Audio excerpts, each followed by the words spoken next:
Welcome to another edition of Our City. A few things going around the city of Elizabeth this week. Today, I was joined with Councilwoman Patricia Perkins Auguste and Elizabeth residents for the African American History Month proclamation signing in City Council chambers. The ceremony featured a theatrical presentation by the United Youth of New Jersey entitled The Untold Story of Ambo. On Tuesday, February 2nd at 9:45, I'll be at a DARE graduation ceremony at the Batten School number 4. It will host a ceremony for schools number 2, 5, 12, and 13. The school is located on South Broad Street, opposite St. Mary's. On February 3rd at 10:15, the formation ceremony for Specialist David Maldonado of the 1/150th Assault Helicopter Battalion, United States National Guard. Specialist Maldonado just returned home from serving a one-year tour in Iraq, and the special ceremony organized by the Elizabeth Junior ROTC, the program class of 2009 and 10, which has over 100 students, and teachers Robert Gerals, who's a Master Sergeant Marine instructor, and CWO2 Alex Navarro. Private Maldonado was a student at Elizabeth High School. This ceremony will be at the Halsey House, located on Pearl Street. On Thursday, February 4th, another DARE graduation program. It will be at the Lafayette Toussaint Louverture School, number 6, located at 1071 Julia Street. This will host schools number 15, 16, and 26. And following that event at 3:30, I'll join Kean University's president, Dawood Farahi, and the Elizabeth Public Library director, Ms. Dorothy Key, in the Big Read kickoff event. The Elizabeth Public Library and Kean University are working together on a national endowment for the arts, and it has funded this Big Read project. The project will feature several film discussion series as well as special presentations and panel discussions. The program will run from February till April, and it will be held at the Kean University Center located on Morris Avenue in Union. If you want more information, call the Public Library 354-6060. On Sunday, February 7th at 4 o'clock, it's also Super Bowl Sunday, I'll attend the citywide Black History Month celebration. It will be at the Stephen Sampson Center, sponsored by the Elizabethport Presbyterian Center. For more information, you can call Miss Catherine Carter at 351-4850. If you need more information concerning these events or any other events, please call our Public Information Office at 820-4124. And as all of us know by now, on January 12th of this year, a devastating earthquake struck the island of Haiti, injuring hundreds of thousands of people, as well as killing hundreds of thousands of people, and dislocating about 1 million people from their homes, if not more. Government buildings, many people's homes have been destroyed. The relief effort goes on, and here in the city of Elizabeth, the Haitian community responded very quickly, very efficiently, in forming a group called NJ for Haiti. And this group has been headed by the City of Elizabeth's representative, Mr. Stanley Neron. Stanley, welcome to the show. Thank you, Mayor. And Pastor Carl Joseph of the Council Evangelical Church of God here in the City of Elizabeth. Pastor, welcome to the show. Thank you, Mayor. First of all, my condolences on behalf of the entire city to not only the two of you, but the entire Haitian community, as well as individually on any losses that you may have experienced in Haiti. Thank you. Oh, thank you.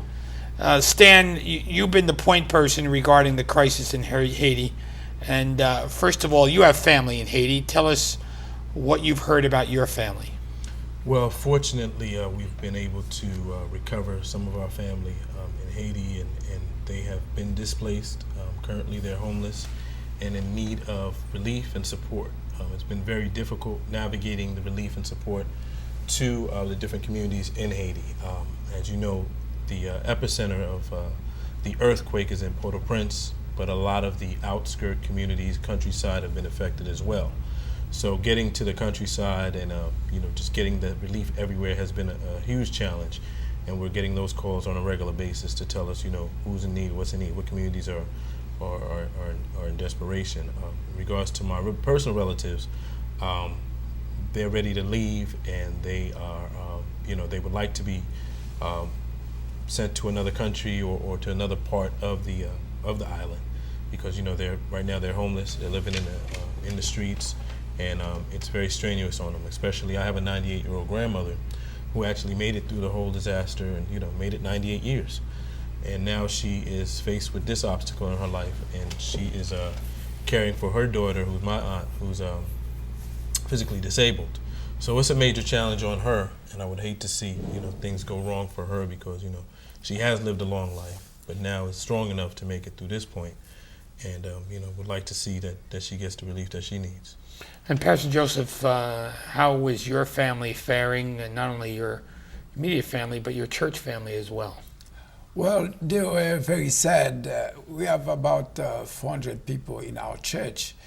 Most of them were very sad because they have lost so many relatives, close relatives, and some distant relatives. And for myself, I had 3 nieces and 2 nephews. Thank God they got out from the house before those houses were destroyed, but now they are on the streets. And I think they live on the 10th. And what they need right now, they need a lot of help. And they keep calling me. And not too long ago, I sent some money to the family, $100. But the thing is, there is no market, there is no place where they could buy anything, and therefore it's really terrible, Life that's an interesting question you raised there, Pastor Joseph. Was $100 even able to reach them? How did they find them? Yes. In the beginning, Western Union only could operate, and after that, I think Unit Transfer and Chem Transfer, they find a way to transfer the money. But the thing is, when they transfer the money, you have to make sure you come with some bodyguard or some people to help you, to protect you. Otherwise, you'll be in trouble, because so many of these thugs, they need money, they need food, and they want to get your money from you. But I think right now, only a few days ago, they start to operate. But they start to operate anyway. Stanley, tell us what you know about the situation, not only on the ground, but what you're hearing about what's going on in Haiti now after the initial rescue efforts of the last 3 weeks. Well, it's been 3 weeks, and now the dust is starting to settle, and there's more organization on the ground. Initially, it was very chaotic. A lot of people were trying to evacuate. The recovery was a major challenge at that point in time. Just chaos, and at this point, a lot of people have evacuated and have gone to other places. The tent cities have been set up. Doctors have been getting there and have been able to make an effective impact on the community. We have been in concerted efforts here in New Jersey, working with a number of medical professionals. We've set up a medical professionals team to actually go into Haiti, and we've been working with different airlines that have been working with us in chartered planes that have been going into Haiti, bringing the medical relief into the areas that they can go into and actually provide the relief. But I think things are improving on a day-to-day basis, but it's still a very tough and challenging situation, because nobody plans for anything of this magnitude. And as I've stated several times, this is beyond a catastrophe. I don't know what else you could say beyond catastrophe, but whatever that is, it's that, because it's probably one of the worst natural disasters we've seen in our time. And I don't think any government is ready for it. I don't think any individual, any family, and and this is why it's so important that when we start to send relief, we have to think out. It has to be well thought out. It has to be strategic, and it has to be something that even though it's emotionally impacting us, we can't just act on emotion. We have to use our resources to do it together. Because we don't want to be bumping. We don't want people to bump into each other, and we want it to be organized so that it can be effective. Because a lot of people are trying to get to Haiti. Doctors are trying to get to Haiti. People are trying to send stuff to Haiti. But we have to think, what's essential, what's needed. What are the priorities? Let's understand what the priorities are so that we can provide that first, and then we can talk about the long term. Because there has to be a long term plan put into effect, and it's not something that is just for now, but it's something that's going to be from this point on and for many years to come. We're going to take a short break, and Reverend Joseph, I want to come back here after the break and talk about how the Haitian population is coping with this. So if you can stay with us. Okay. Please stay with us after these messages. We're back with more about the Haitian relief efforts, some being donated from this country, and what's happening in Haiti.